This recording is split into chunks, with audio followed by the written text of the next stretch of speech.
Hello and welcome to the Review Committee Letter Discussion. Hi, I'm Shalyn Joseph. I will be your virtual presenter for today. And as we start out, I'm just going to give you a little bit of background about the College of Science at LSU, which is where I work as an academic counselor and PreHealth Advisor. And I'll also give you a little bit of background about myself and my time in higher education. So, in the College of Science, the majors that we have are biological sciences, biochemistry, and microbiology. And then we have some other majors that have various concentrations within each of them, which are chemistry, physics, math, and geology. So, in the College of Science, we see science majors for various questions and concerns, degree audit reviews, kind of things like that. And also, we do the pre-med, pre-dent, pre-optometry, and pre-podiatry advising for the entire university. So, most of our students are science, but we do have a lot of students in other areas, which we'll talk a little bit about later. So, a little bit of my professional background. I began in higher education in 2006 as an intern in a student athlete advising center at Florida Atlantic University in Boca Raton, Florida. After I finished my internship, I ended up getting offered a position for an athletic academic counselor there. So I stayed there for about 4 years. While I was there, I got a master's of education in higher education leadership. So then I came home to Louisiana, where I am originally from, and I started working at Southeastern Louisiana University in Hammond, Louisiana, with freshmen. And I worked with all freshmen because I taught kind of a freshman orientation success skills course.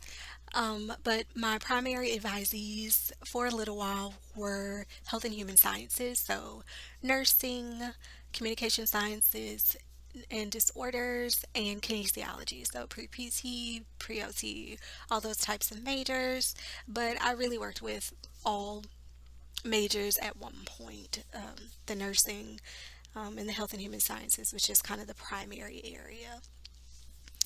Um, as I was at Southeastern, I ended up getting a Master's of Science in Counseling with a concentration in marriage, couple, and family counseling.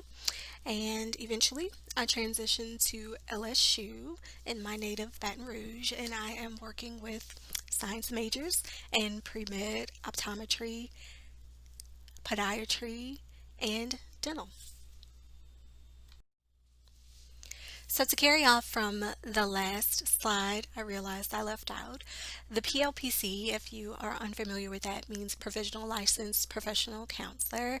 I am under supervision to become a licensed professional counselor in the state of Louisiana. So that is what POPC stands for, and the NCC stands for National Certified Counselor. So to our goals for today.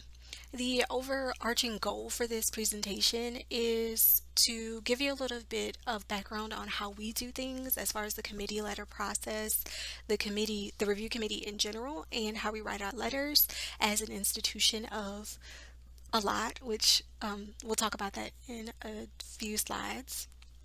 And to get some feedback from you all on how you do your process. So this is going to be different because it is virtual and we can't have the in-person kind of back and forth, but hopefully we have addressed that on one of the last slides on how we can have a more virtual conversation about these things and find best practices and standards and ways to be efficient.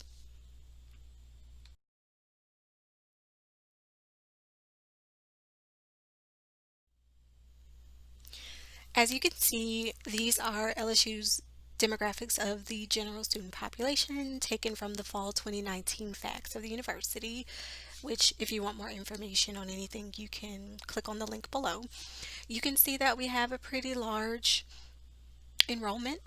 So total for undergraduate, both part-time and full-time, 27,000, and graduate 4,500. I included the graduate numbers in this presentation because we do sometimes write letters for graduate students. So I thought it was important to at least include kind of the total numbers because they are a part of the population that we serve.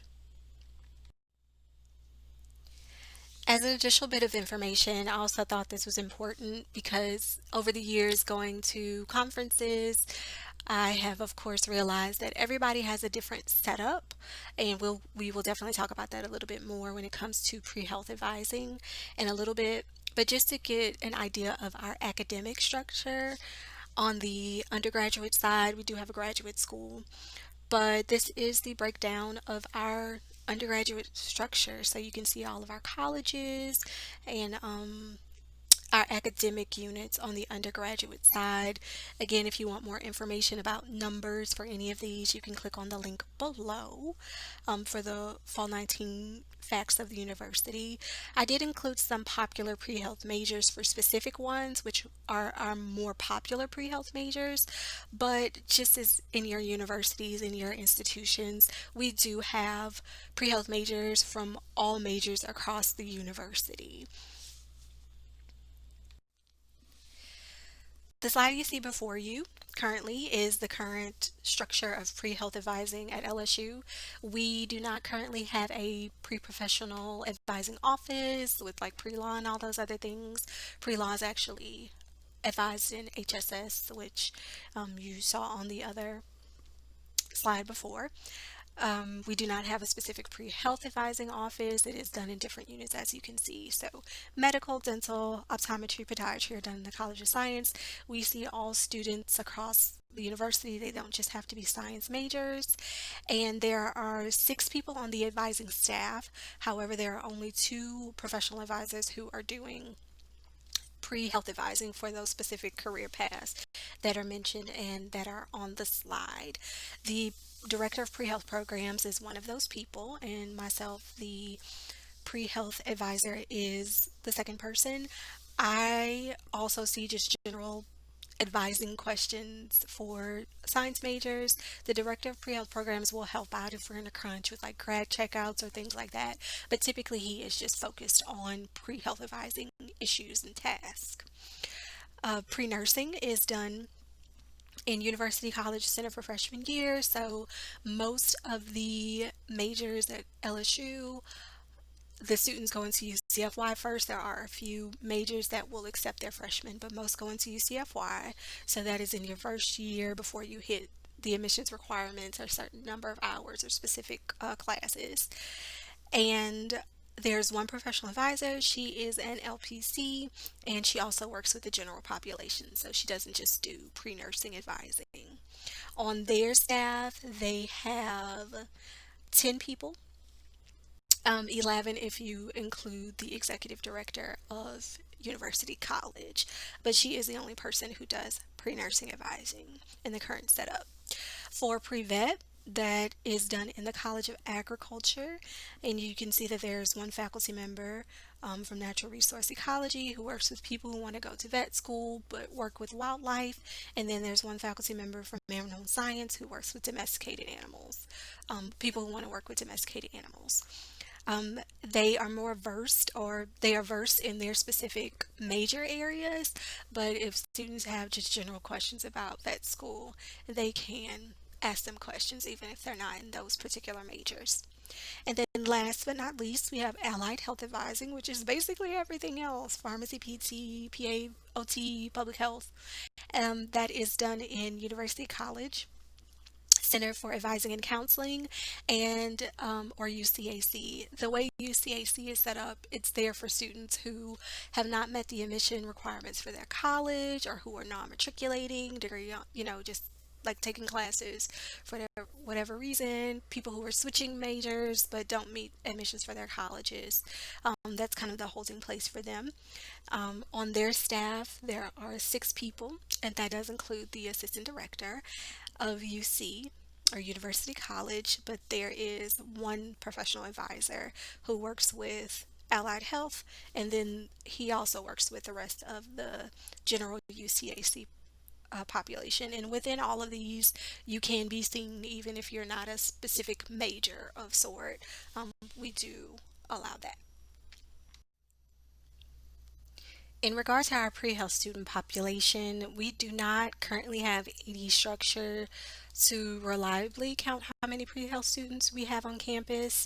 We have worked with our registrar in recent years and gotten a code for medical and dental, only medical and dental, nothing else. Um, but the code is not widely used. We can't use this code to run reports.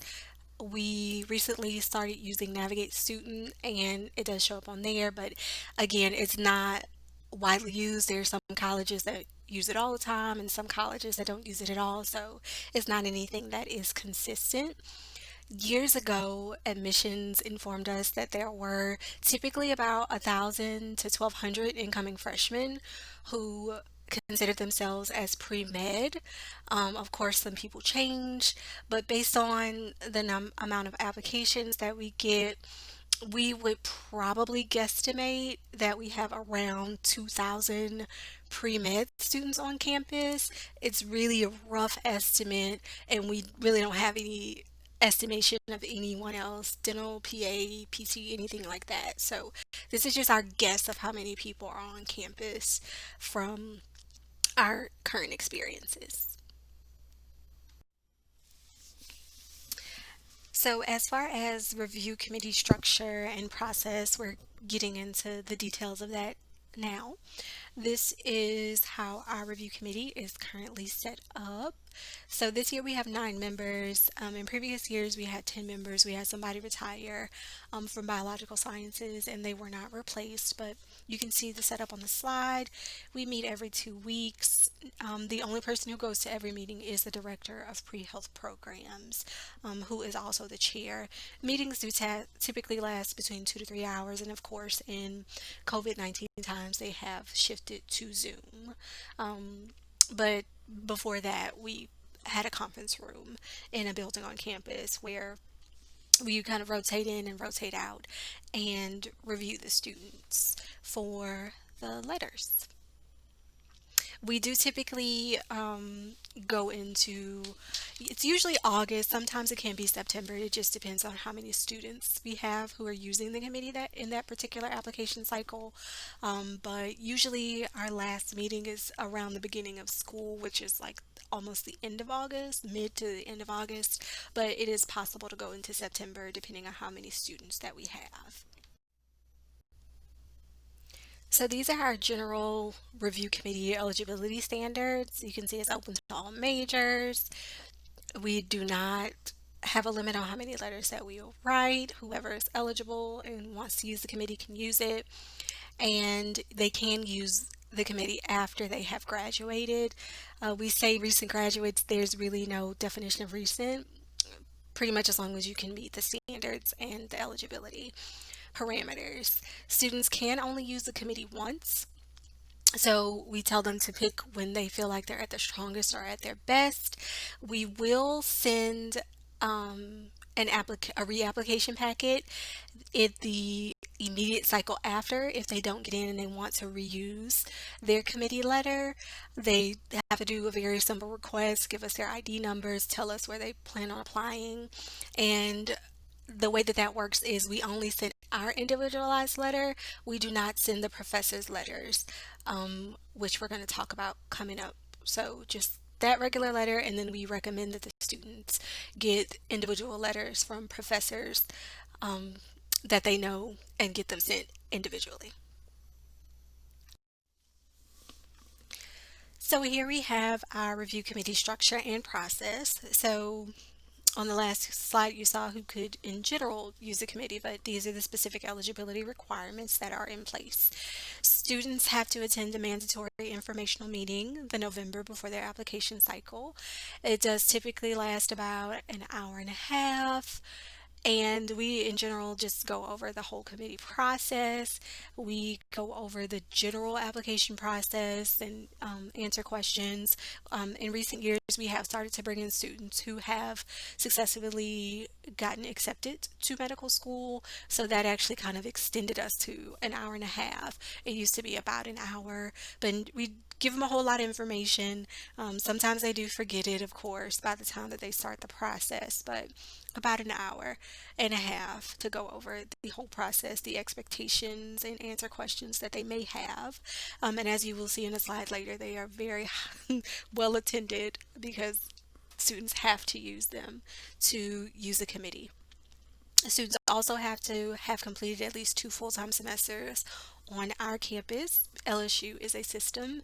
There are campuses in the middle of the state, north of the state, so they have to be on our actual campus to use the committee. They have to meet all published deadlines for anything that we ask for. If they don't meet a deadline, they're out, and they have to go by the general process or wait to the next year. Two professors who have taught them in the classroom, so that's not labs, that's lectures, um, are mandatory letters, and one of these letters can be from their research PI, whether it is on our campus. Pennington is a biomedical center that's down the street and affiliated with LSU, and the vet school is across the street. So it can be from one of those. They also have the option of two optional letters who can be from anybody that they choose. So an advisor from a program, a supervisor, a doctor they shadowed, whoever they want it to be. Um, Not all students use this. We get the two mandatory, but not all students use the optional letters. And then the big one, the big eligibility factor, which kind of makes or breaks some students, is they have to have a 3.0 overall and science GPA, which is BCPM, for medical, optometry, and podiatry. Um, for dental, they have to have the overall and the science for biology, chemistry, and physics. Or because we do understand that sometimes students make mistakes, or sometimes they have a little bit too much fun in the beginning, or at some point, or they just don't know how to do college. So they have to have the 3.0 overall and science, or a 3.5 the semester before they use the committee and the semester that they do use the committee. Um, Graduate level is not considered for this particular eligibility requirement, and we usually recommend that they get the letter from their graduate program anyway. So these are just like the general eligibility requirements. We do see that a lot of the people, which again, the numbers are coming up soon, but a lot of the people who come to the meeting, we do have a fair amount who cannot use the committee because of GPA. And in that case, they either wait and go to grad school or they get letters on their own according to the specific programs. So now we're shifting into the actual registration and application process for the committee. So after they go to the informational meeting in November, we also usually have a last chance meeting for those who had to go to work or who just quote unquote didn't know for whatever reason. After we have that meeting, that's usually mid-January, they have to register for the committee. It's general demographic information. It's something, it's also their letter writers, so the two mandatory and possibly the two optional. They have to give these at that time. They can't come back and add later unless there's some extenuating circumstance like death or the person is just like not answering them in some cases. So it is an in-house electronic registration. Usually opens mid-January, possibly early February. It always depends on the academic calendar for that particular year. And they submit that general information. Have they taken the test yet? Their address, their email address, that type of information, just like very basic information. And then there is an electronic application. It's in-house. It was made by a GA. It's run by a GA. And that usually opens early to mid-February. Only students who met the registration deadline can access and complete the actual application. The application is very similar to the AMCAS application. We modeled it after that, and includes general and demographic majors. I'm sorry, general demographic information, major, what schools are you applying to, have you taken the MCAT if you haven't, or have you taken the DAT, when do you plan on doing it, that type of general information. We have three writing prompts that helps us to get to know more about them. It also helps us to see, you know, what type of writers they are and prepare them for the process of doing their AMCAS or their ADSAS or whatever application it is. So we always have tell us about your family, which freaks them out a lot of the time. So we try to kind of answer that question in a vague way as to not to get them all to say the same thing, but just tell us about them.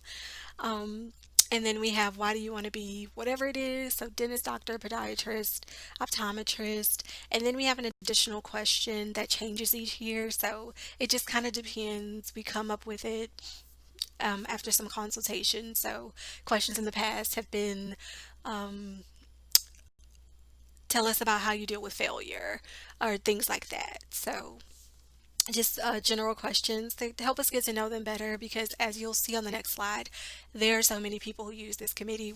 There's no way we can know all of them. So it helps us to put a little variety and a little bit more personal information in in the letter, but also get to know a little bit more about them aside from their activities and experiences. So we also have an activities and experiences section. Much like AMCAS, they could do the drop down and put if it was shadowing or if it was research or if it was volunteer non-medical, that type of thing. And then they have to attach their personal statement.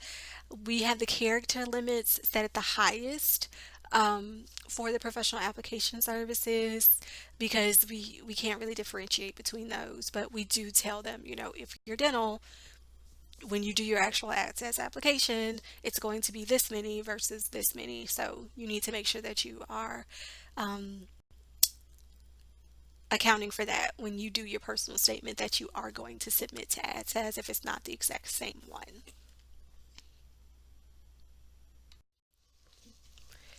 Continuing on from the last slide, the application process, as I mentioned, does start in February. We typically have a two different deadline dates for them to submit the actual application.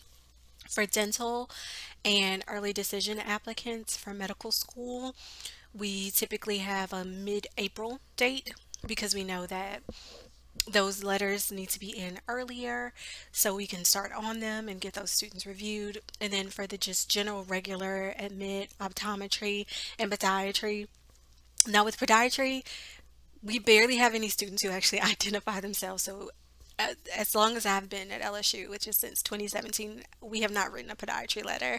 We've only written a handful of optometry letters.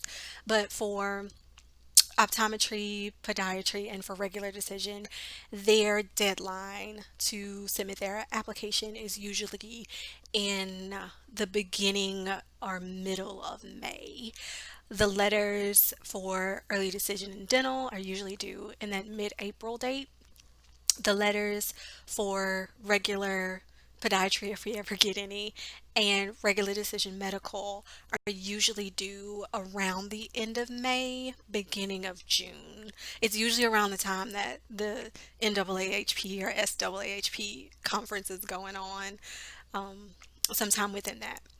So that's the general process. And again, they have to meet those deadlines. So moving on to the statistics and really what this review committee letter discussion was born out of. We have so many students. Of course, you saw earlier, we have 27,000 students as of last fall. Enrollment's up, so we're probably going to have more this upcoming year. So this is how many students use our services, and we're just trying to figure out if we're doing this the best way or if there's another way that we can do this to serve our students and to be efficient and use best practices.